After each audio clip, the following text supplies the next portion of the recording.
déception, il y en a. Il y en a. Après mon chrono de ce matin, c'est plus ça qui est décevant. Quand je vois 17ème temps, après je sais très bien que je vais pas aller au bout du tournoi, que je vais pas aller jouer la médaille. Donc comme je disais à vos collègues, après c'est du sursis. On passe un tour, on passe 2 tours. Et on sait très bien qu'au final, même si une place au jeu, il faut faire honneur au maillot, il faut aller se battre pour chaque place. On n'ira pas chercher une médaille. Donc la tête forcément elle décroche un petit peu quand tu vois ça, c'est un peu plus compliqué. Mais il me reste le Keirin. Donc Keirin c'est mon épreuve favorite. C'est plus ouvert. C'est pas parce qu'on est plus rapide qu'on gagne. Donc je vais donner ma chance, tenter ma chance là-dedans. Et j'ai hâte d'y être. Et sur la vitesse, finalement, le bilan, et bon, on va voir ce que va donner Ryan, mais même aller au repêchage. Il est passé là Non, il est pas passé. Non, il passe en dernière. Ok.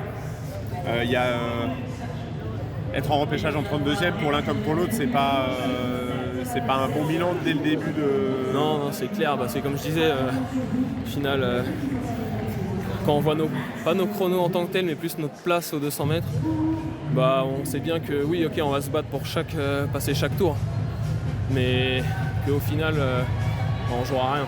On jouera à rien de concret, rien qui peut s'aller. C'est pas on a envie d'être, c'est pas on a l'habitude d'être. Donc ouais, ça fait un petit peu mal. Mais bon, faut voir le niveau. Le Suriname, il fait finale sur une Coupe du Monde cette année, il se fait sortir au premier tour. On va bien gagner sur repêchage, je crois, mais ouais, ça donne une idée du niveau, quoi.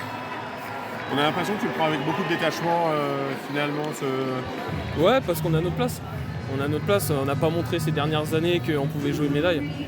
Ce qu'on a fait en VPE, pour beaucoup, c'est inespéré. Donc nous, on y croyait dur comme fer. On savait qu'on en était capable, même si les 3 dernières années n'étaient pas faciles. Mais non, oui, on est à notre place. On n'a pas rêvé non plus. On voulait arriver au meilleur de notre forme, ne pas avoir de regrets. Mais on est lucide. Et justement, tu dis que les 3 années ont été difficiles.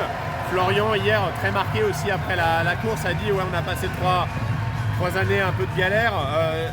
En gros, c'est pour entrer un peu dans les détails, c'est quoi ces années de galère? Qu'est-ce qui... Ça a été beaucoup de controverses. Beaucoup de controverses. Dans l'équipe, ça s'est pas toujours bien passé. Dans le staff, ça s'est pas toujours pas passé. Il y a eu des évictions, il y a eu des démissions dans le staff. Il y a eu beaucoup de mouvements depuis Tokyo. Ça n'a pas forcément été apprécié par nous en tant que coureurs. Ça a été un peu dur à faire le changement. Et je pense qu'on n'a pas réussi à s'adapter tout simplement encore aujourd'hui. Et c'est pour ça qu'on est tous marqués. Ouais. Dans les évictions et dans les remplacements, tu parles de l'arrivée de Greg à la tête du pôle sprint, de ce changement de staff. Ouais, je parle pour ma part du départ d'Herman. Herman, c'était mon mentor depuis tout petit. C'est lui qui m'a amené au plus haut niveau. Donc ça a été très dur pour moi de le perdre, même si c'était son choix à ce moment-là.